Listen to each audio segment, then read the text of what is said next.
Every founder starts with fire, that unstoppable drive to build something meaningful. But somewhere between the late nights, no vacations, no holidays, and the slack pings, that fire starts burning them instead of fueling the vision. Now, let's just imagine this question. Like, what if the real key to freedom isn't more hustle, but it is more clarity?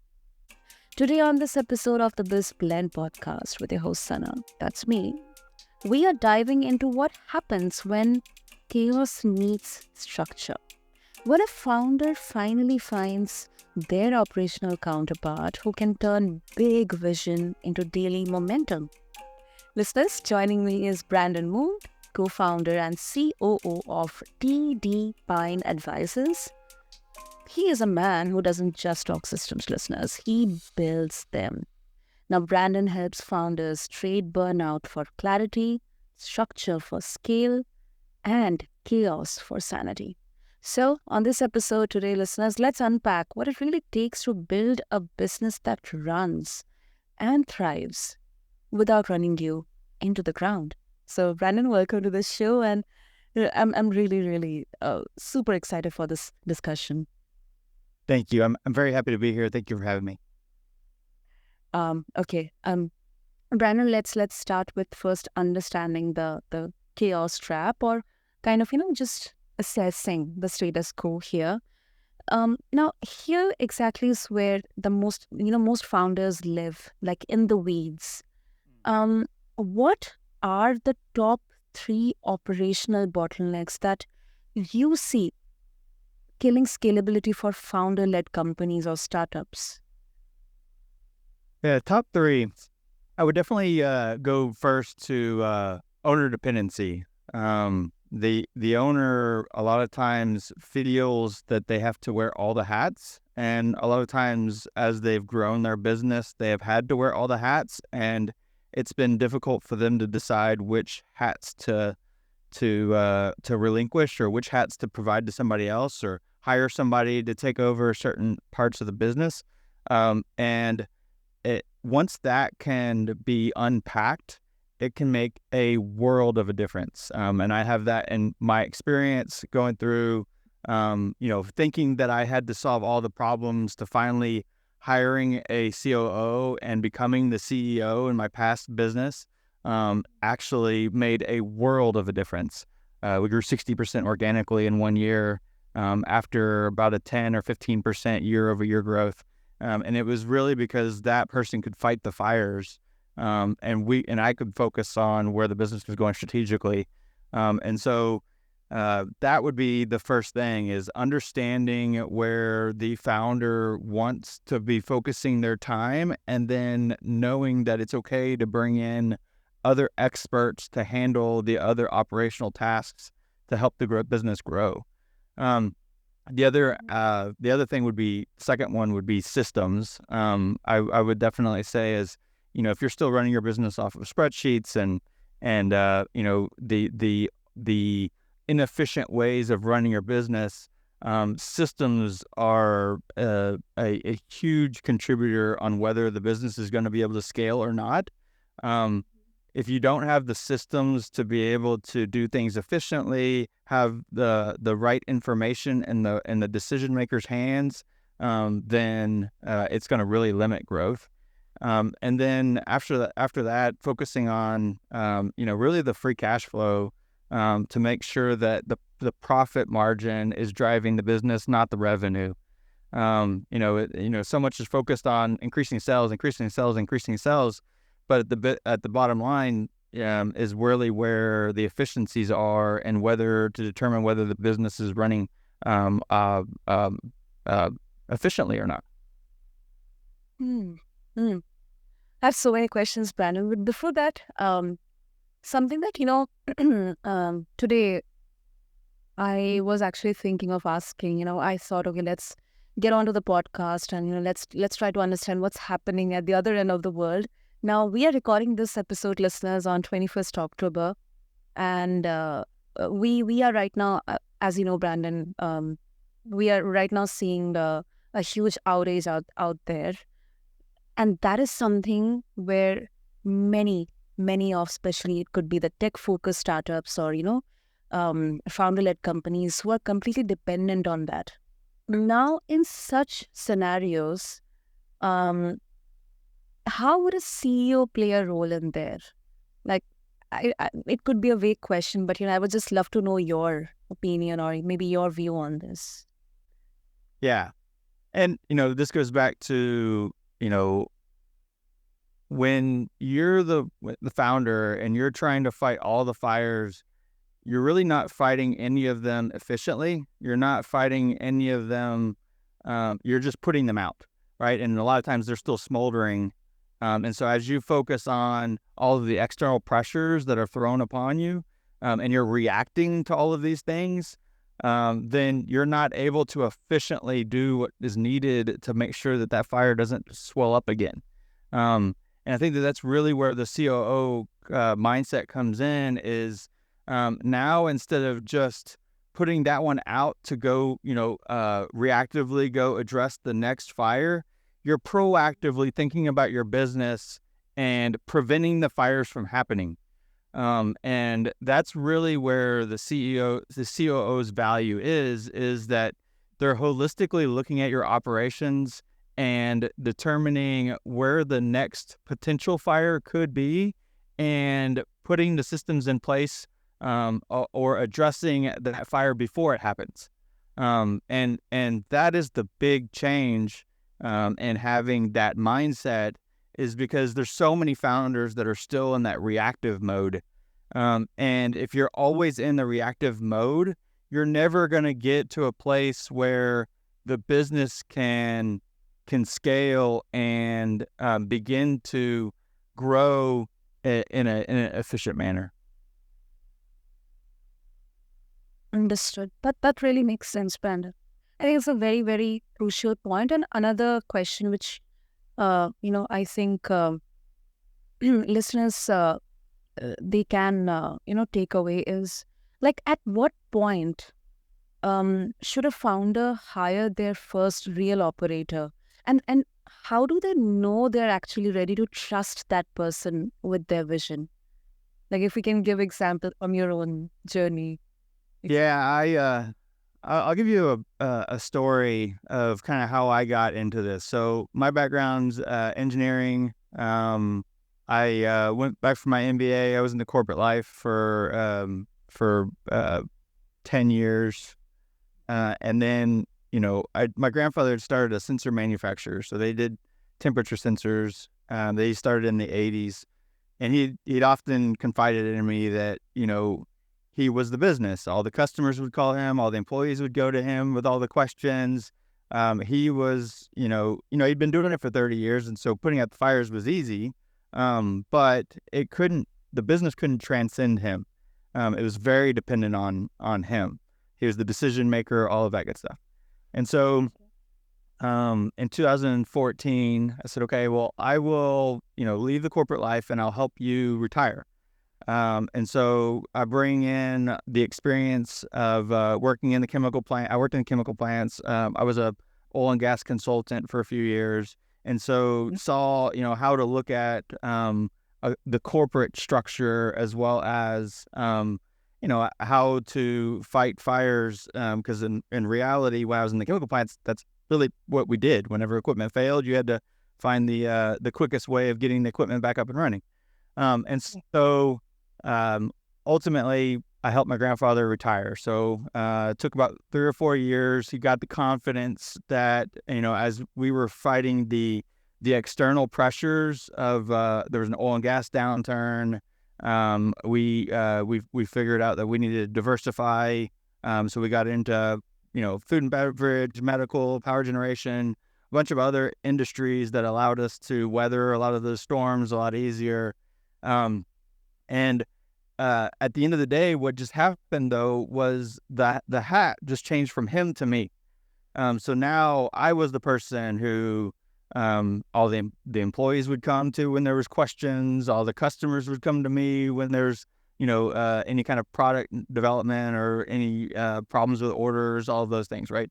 And so I'm trying to manage all of this as well as grow the business, and working 80-hour work weeks, pulling my hair out, trying to figure out why can't I grow anything faster. It was, and at that time, I'm in my, late 20s, early 30s. I just thought that was what was expected of being in that seat. In reality, you have to realize what you're really good at and seek out people who can complement what you do. And so that's what I ended up doing was I hired a COO. He could focus on the fires. I was more strategically focused, where the business was going, that kind of stuff. And I say all this because hiring a COO was the lights and it was the defining moment of our growth. Like I said, we went from growing about 10 to 15% organically year over year to 60%. And it wasn't any external changes that happened. It was the fact that we could proactively start putting out fires. We could figure out where the issues were before they became a problem. And so that question about when do you know when to hire a COO is really comes down to the fact that you have to realize that you have limitations and your business is going to kind of plateau where your capabilities are. And if you want to make it through that glass ceiling, if you want to make it past that plateau, you have to bring on ideas that are different from how you've looked at the same problem for however many years that you've been looking at the problem. And so that becomes the real true test. And frankly, our family business, the only reason why I was able to wear the COO hat for the period that I did, and then ended up hiring my replacement, was because I was family. And to your point, how can you trust them? The real question is you have to find somebody that you can relate with and that understands where you're trying to go. But it doesn't. You eventually have to find somebody you can trust. And unfortunately, you're probably going to go through people that you can't trust to get there. But if you go through the bad experience, it doesn't mean you have to stop.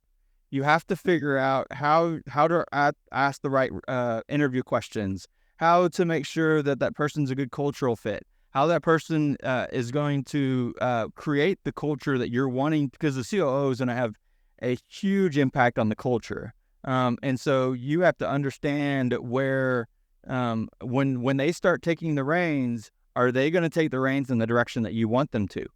And so that is, my family wouldn't have allowed it to happen if it wasn't the fact that I was family. And so just because they had been burned in the past. And so they kind of went through that problem where we tried, and so we decided that we're not going to try again. Well, that's going to limit your business. And frankly, that's just going to create that plateau. Because if you don't bring in outside ideas, you just won't have that growth that every business is looking for. That's very, very well put, Brandon. Especially, one point that you mentioned is how CEO is so instrumental in shaping that culture of a startup or a company. I think that is something, especially in business, or kind of it's overlooked or maybe sometimes not realized completely. But I personally 100% agree with that, 100%. So thank you for bringing that up. Yeah.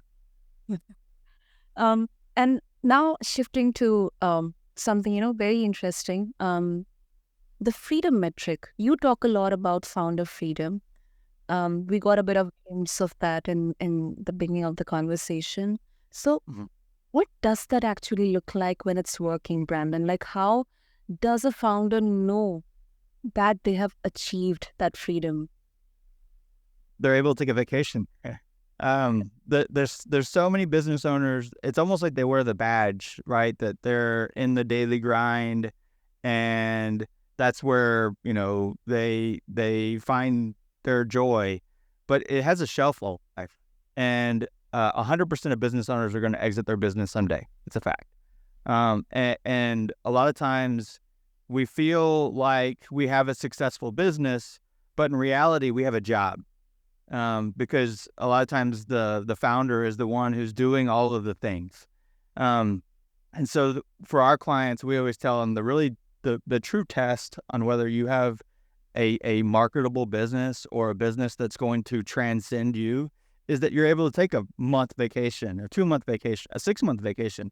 And the company not only survives, but it thrives. And some business owners and some founders are in that mindset that that they don't want to be replaced. Right? Is that they see themselves with the value that they provide in that the business needs them. In reality, the real value that a founder brings is to be able to create the infrastructure and to be able to set this business off on a journey so that it can actually transcend them. It can continue after them. Because like I said, 100% of business owners are going to exit the business someday. And it's whether they sell it, whether that it is gifted to some kids, if they're successors, there's so many different ways, but in reality, that's what's going to happen. And the only way for the business to continue to thrive, which is really, I believe, what we all want, right? We want a legacy. We all want we say that we want a successful business, but in reality, success is a snapshot in time. The business is successful now, but it's not a significant business. It's only when a business owner changes their mindset and how will this business continue to thrive without me, that they can create a significant business that's going to transcend them.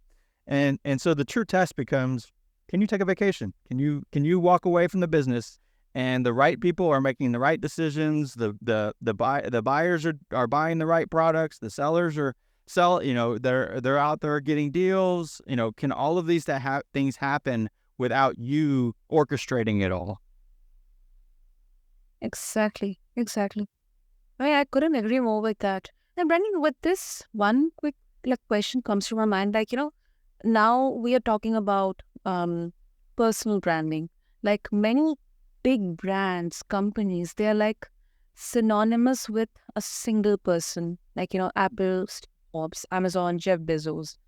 And in such cases, sometimes I've really observed this, that consumers, people, investors, or anyone, any stakeholder, external, internal, they associate that brand, company, or startup with the founder or the person, Right. is popular. In such cases, do you see how do we balance this this idea that even if I am not there to orchestrate everything, still my company is running, my products are getting sold, customers are trusting in my company, my brand. Yeah, that's a very, very great question. And I have a kind of a real life example of where this is happening right now. Is that we have a client that we're working with, and he is basically the business. He deals with all the phone calls. He is a great connector with the customer side, as well as his resource allocation and how he's getting the right people to the right jobs and all that good stuff. And so part of it was he didn't want to let either one of those go, because that's how he communicates with both his customer side as well as his supply side, right? And so in reality, that's not the value that you're bringing. The value that you're bringing is that human connection. Actually, handling the logistics and all of the day-to-day and fighting the challenges that come up because somebody had to get off of a job and needed to go scramble to find somebody. That's not the meaningful conversations that you should be having with your customer side or your supply side. And so if you create the systems so that those things can get handled, even if it's handled by somebody else, and you can actually pick up the phone and call that customer and say, hey, how are you doing? Like, I just want to hear, how's everything going? How was your last interaction? Is there anything we can do for you? Or calling up the supply side and saying, hey, is everything working well? What can we do to improve that? If that is where you see joy, then you need time to be able to do that more. And letting go of the remedial things or the things that is not that human connection, is really, you should be focusing on how can you have more time to do that, and pretty much either automate or have somebody else handle the actual day-to-day of making sure it's happening. And that's what we were, he was reluctant to do that. And that was a, conversation we had with him is, once you can make sure that everything is handled, now you can actually have those meaningful conversations. You can go do business development in a way where now you can go have coffee with them. You can go have lunch with them. You can not worry about making a phone call saying, oh, sorry, I got to jump off and go to the next thing, right? You can actually, spend time that's, we're social creatures, right? So ultimately that's where we all want to be doing is building that brand, like you say it, and that's by having those connections in a way that it's not transactional. It's not, can you help me in this current thing? It's actually checking on somebody. And when you can get into that mindset, your business can really, really thrive. Makes sense, Brandon. And that's another very crucial aspect here. And I think that is something could be possible in the initial phase itself. And I think, as you mentioned, the word mindset, I think let's look for some kind of solution here. Like, is there any framework or approach or any factors so that founders can be mindset ready from the beginning? It's about exit, or how exactly to keep it ready. That's a great question, and there's some great books. But what I would go back to is, there's so many founders and business owners that don't want to think about an exit. They feel like it is discounting what they're doing, and then the business is their baby, right? And so it's almost like walking away from your baby. And I have two beautiful baby girls, and so like I know how important they are to my life, and I've been in that seat growing a business and knowing how important the lives of the families that are all there that are building the business with you, the triumph that we're all experiencing together. In reality, if you're not thinking about where you're going, though, you're doing everybody a disservice. And the reason why is because eventually you're going to get to where that end is. And if you hadn't planned for it, it's going to happen to you, right? That's the reactive portion that we're talking about. But instead of a day-to-day aspect, it's going to be, this is just what happens. So while I was growing the family business, we actually acquired two businesses. Both of them were fire sales. Both of them were because ownership had passed away, and the either the new management or the kids, in one case, didn't know how to handle the business. They hadn't been in the business before, or they just didn't have the business aspects that the previous owners had. And so the business suffered. And in one case, the child suffered, because ultimately he didn't want the legacy to die on him, but he didn't have the skills or ability to continue to grow the business. And so, in those cases, life happened to them. Whereas if you set out to build a business, it's okay to be thinking about where you're going.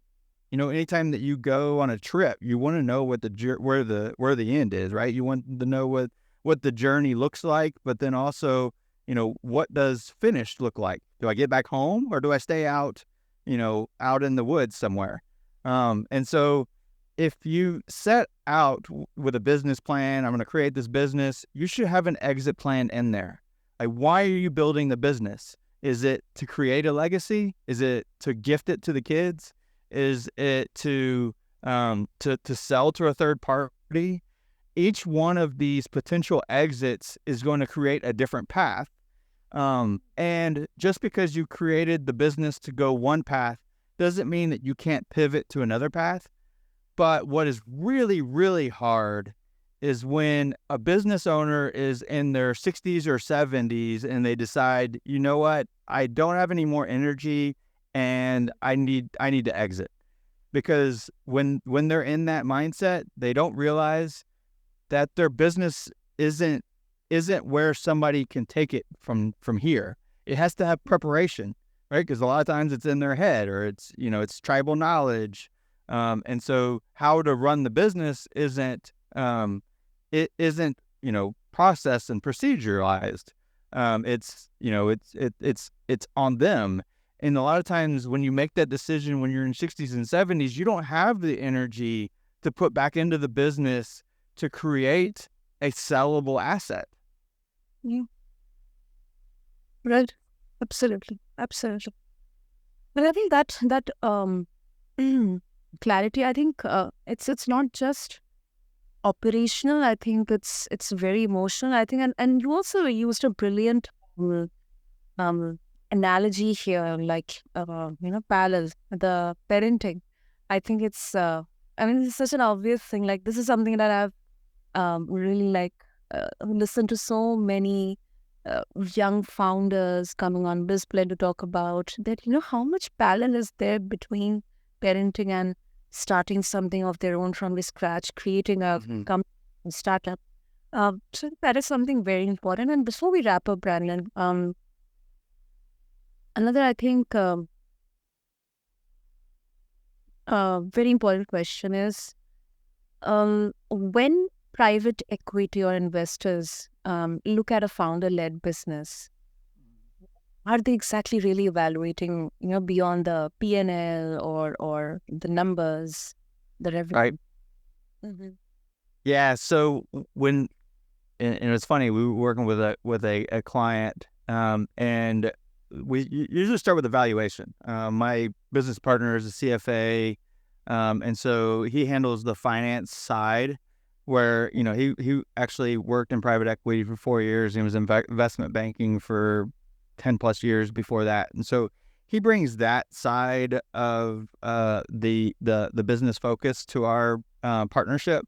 And you heard a little bit about my operations background, and so what was interesting is when we started working with the client, we said, the engagement started with doing a evaluation, and we said, hey, we need a copy of the operating agreement. There's the due diligence list, right? So we do the pre-due diligence, try to gather all the information, because that's what private equities is going to be asking for, or whoever the buyer is going to be asking for, is they want to de-risk their investment. That's what every decision that they make is about, de-risking the investment and maximizing the return, right? And so when we got a copy of the operating agreement, we clearly saw there was an issue. And the question was, why are you asking for the operating agreement? Don't you just need to do a discounted cash flow model, or is that maybe you do some market analysis? In reality, private equity, any sophisticated buyer is going to be looking at, how dependent of the business is on the owner. And the owner just walks away, what is that going to do to the customer base, the employee base, all of those things, right? There's a reason why there's 215 documents that an investment banker or private equity is going to ask for whenever you start going through the sell process. Because they want to know every aspect of that business and where the risk is. Is there an environmental risk? If do you have CNC machines where you've been dumping the chemicals down the drain, and now the city's going to be asking for fines a year after I buy the business? There's so many things that can happen after the transaction, and so all of those questions are to make sure that there's no skeletons in the closet. And so and rightly so, right? Everybody puts a bad rap on private equity, but look, they have to make returns. There's no reason why they should put their money in a business that isn't going to get the returns that their investors are looking for, or that is going to create risks down the road.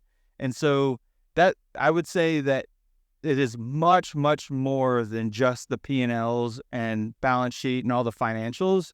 It's what is the story? Like, not only where's the business going, what does the projections look like, but what risks can come up after this transaction, and how do we make sure that all those risks are mitigated, or as many of them as possible?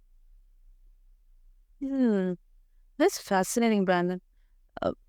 I think that is really, really fascinating, and it certainly kind of removes that misconception or that assumption around private equity investors.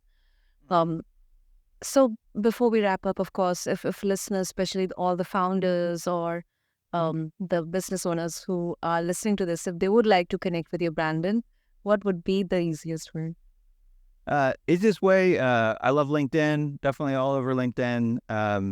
Brandon Moon is how you can find me on LinkedIn, but also on our website, tdpineadvisors.com. We have a few assessments that business owners should really think about taking. And one of the reasons why it adds so much value is because it's asking difficult questions that a lot of times the founder or business owner hasn't been asking themselves yet. And those assessments could go a long way and to start putting that mindset into check that, where is this going, right? Where am I going to be 10 years from now, 20 years from now? Who's going to continue this legacy? It's amazing whenever you meet business owners that would rather just shut their doors than to, prepare. And so the assessments are a great way to ask some pretty poignant questions and just see where your mindset is.